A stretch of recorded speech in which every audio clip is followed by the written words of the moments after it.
Hello, this is a programme from the BBC Learning English Archive.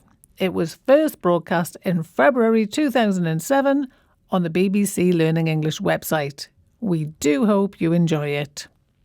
BBC learningenglish.com. Hello, I'm Callum Robertson and this is London Life.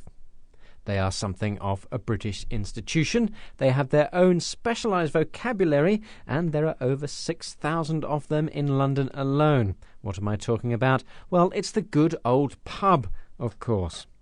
Going to the pub is something that is quintessentially British. It's something that's part of our heritage, our culture, and it's an experience which isn't really the same anywhere else in the world. So first, what do we mean by a pub? The word pub is short for public house, a public house. And a public house is a place where alcoholic drinks are sold for people to consume on the premises. What makes a pub and not simply a bar is that pubs usually have some kind of homely atmosphere. There might be lots of wood in the decor, carpets on the floor, and, if you're lucky, an open fire where you can sit with your drink and keep warm on a cold winter's night. Pubs are usually identified by a sign hanging outside. These signs were originally compulsory, following a 14th century law which said that whoever was making beer to be sold had to hang out a sign. These days most pubs are still marked by a sign hanging outside, and the names of pubs are also very traditional, like the King's Head, the Rose and Crown, and the Carpenter's Arms. There's a lot of specific vocabulary associated with pubs, and pub is not the only word they are known by. Booze, for example, is a slang word for alcohol, and so the boozer is another name for the pub.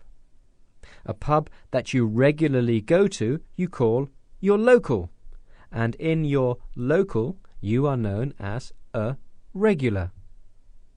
So what is it about the pub experience that makes it so special? Dean Fetzer runs a website which provides a guide to and reviews of thousands of London pubs. He told us why.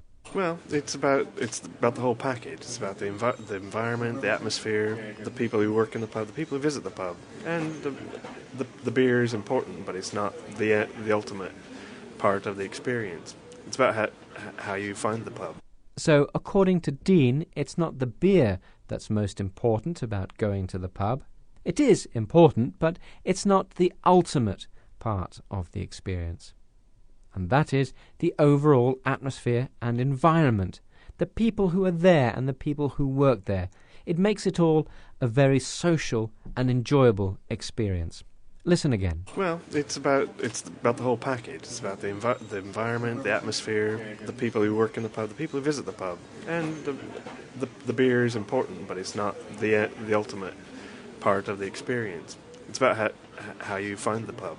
BBC learningenglish.com. In most pubs you can buy a wide range of alcohol and soft drinks, wines and spirits.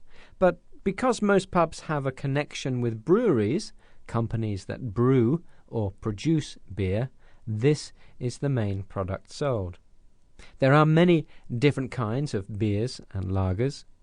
In Britain, if you order a beer, what you get is called bitter, a dark beer, which is not very gassy. Lager is the golden drink with more gas that is more common in many other countries. So this is what you want, and you're in an English pub, be sure to ask for lager. And although you can buy beer and lager in a bottle, it's more usual for it to be served by a pump, which brings up the drink from barrels in the cellar of the pub. In Britain, beer and lager from the pump is sold in measures of a pint or half a pint. Just those two. A pint is about half a litre, and the word pint is very useful to remember. With British people, you can use it when arranging a drink and buying a drink. For example, a very common phrase to use is this one. Fancy a pint? Fancy a pint? It means, would you like to come to the pub with me and have a drink? quite a long sentence there, so it's useful to remember the short version. Fancy a pint? And of course, the word pint is used when ordering your drinks in the pub. A pint of bitter, please. I'll have a pint of lager, please. And if you don't want a pint, but half a pint, then we just use the word half. Half a bitter, please. Half a lager, please. And one more thing. If you're going to an English pub, there's another thing to remember. Here's Dean Fetzer again. Don't expect a waiter to come to your table and take an order, because it doesn't happen in a lot of them. Some are doing it now, but it's still That's quite right. a new thing. When ordering your drink in a pub, you go to the bar and speak directly to the person working behind the bar. There are no waiters coming to the tables to take orders.